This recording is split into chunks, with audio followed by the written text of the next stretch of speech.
Hello, আসসালামু আলাইকুম ওয়া রাহমাতুল্লাহি ওয়া বারাকাতুহু। আজকে কাজে যাওয়ার সময় ঠান্ডাও পড়ছে মাশাআল্লাহ। দুবাইত বহুত ঠান্ডা পড়ছে আজ কয়েকদিন ধরে, আগে ঠান্ডা ছিল না। তো আপনাদেরকে খুব সুন্দর একটা ভিউ দেখাইতেছি। কি সুন্দর করিয়া ইয়ে রাস্তাঘাটের মধ্যে গাছ লাগাইছে, মাশাআল্লাহ মাশাআল্লাহ। সব অক্সিজেনের লাগিয়া। আগে তো দুবাইয়ের মধ্যে একটা গাছ তৈরি করতে হইলে অনেক কষ্ট হইতো। এখন কিন্তু আল্লাহর রহমত, তেমন গরম নাই।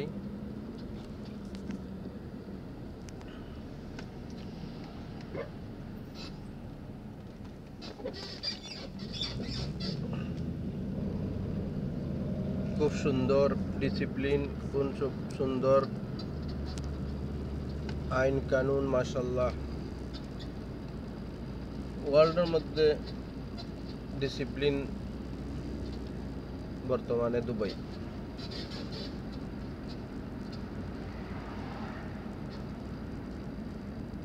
মানুষে মিউনিসিপ্যালিটি যারা চাকরি করে, যারা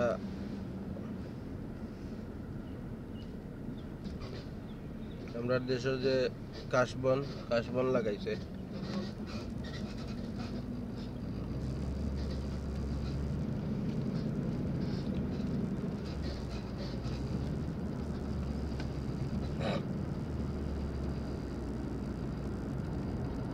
সকালকুর সুন্দর একটা সূর্য, মাশাল্লাহ। সানসিটি খুব সুন্দর ভিউ, মাশাল্লাহ মাশাল্লাহ।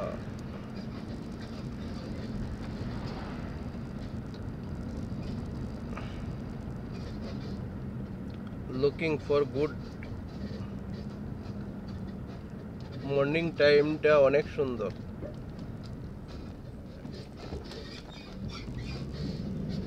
Good good good, nice nice.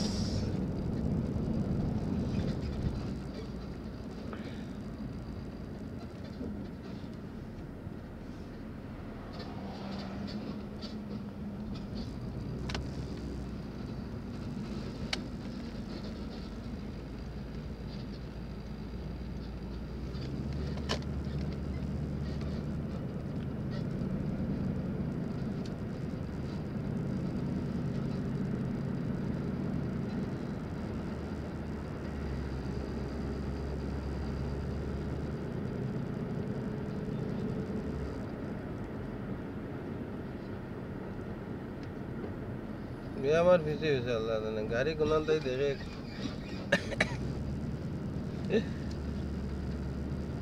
পিছিয়ে পিছিয়ে।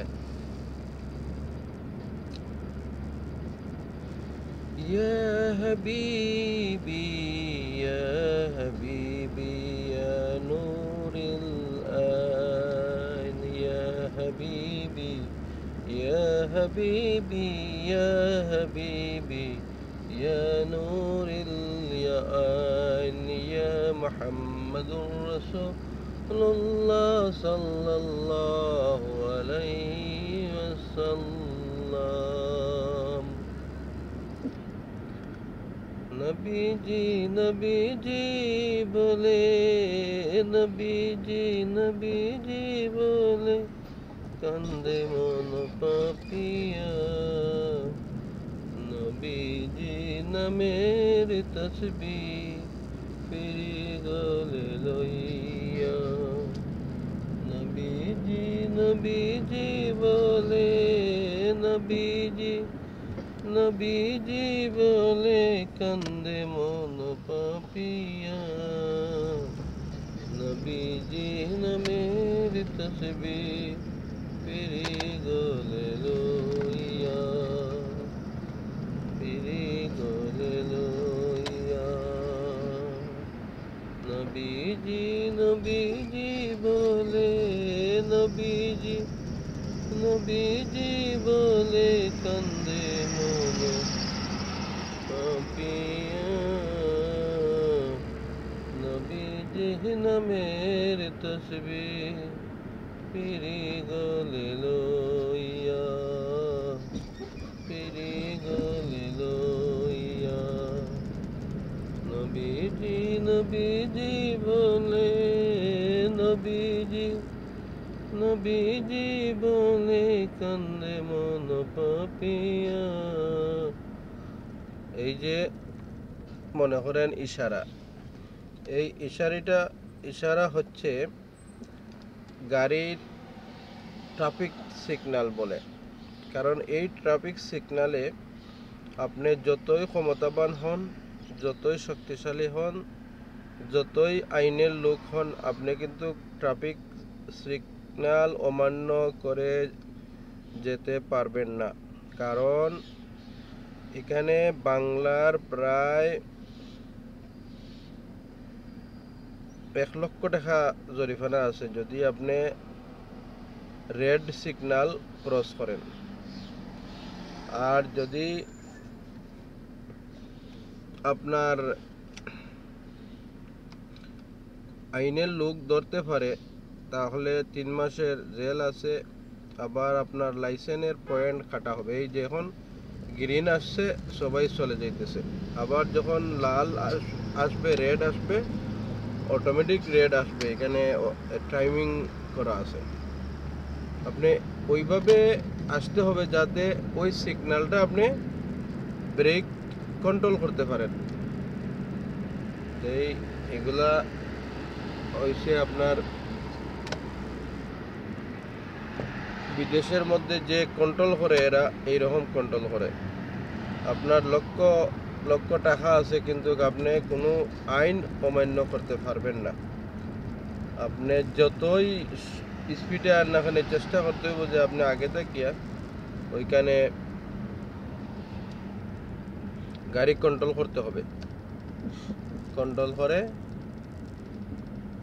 আপনার আসতে হবে যাতে আপনি জায়গা মতো আসিয়া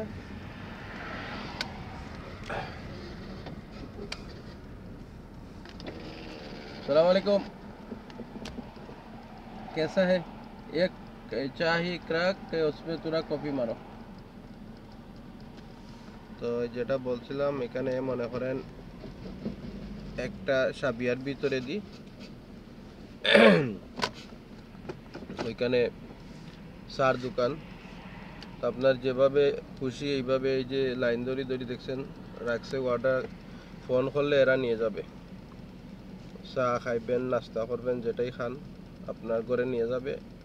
এটা মনে করেন আলাদা একটা ফিস দিতে হবে। আর আপনি দোকানটাই নিলে সমস্যা নাই, আপনি পার্সেল দিলেও আলাদা একটা কিছু টাকা বেশি রাখবে। আর যদি ভিতরে গিয়ে খান তাহলে আপনার ইচ্ছা মতো খাইতে পারবেন, রেট করিয়া, দাম দর করিয়া। এটা হচ্ছে মসজিদ। এখানে মনে হয় সাবিয়ার ভিতর এই টুকটাক আরবিরা আছে যেগুলা গরিব আরবি। থ্যাংক ইউ ভাই, ধন্যবাদ। এরা 4 দোকান বেশিরভাগে মনে করেন কেরালার, খুব সুন্দর চা বানায় এরা। কিন্তু আমরা বাংলাদেশেরও আছে, কিন্তু বাংলাদেশ তো চার জন্য বিখ্যাত, বাংলাদেশও। কিন্তু বিদেশেও আমি প্রায় বাংলার দোকানও খাইছি, তেমন সুবিধা হয় না, আমরা চা বানাইতে পারেন না। আমরা নিজে বানাইলে তো মজা হয়, কিন্তু আমরা তো বানাইতাম পারি না। এটা চা, এই যে চার কালার, এগুলা কেমনে বানায় আল্লাহ জানে।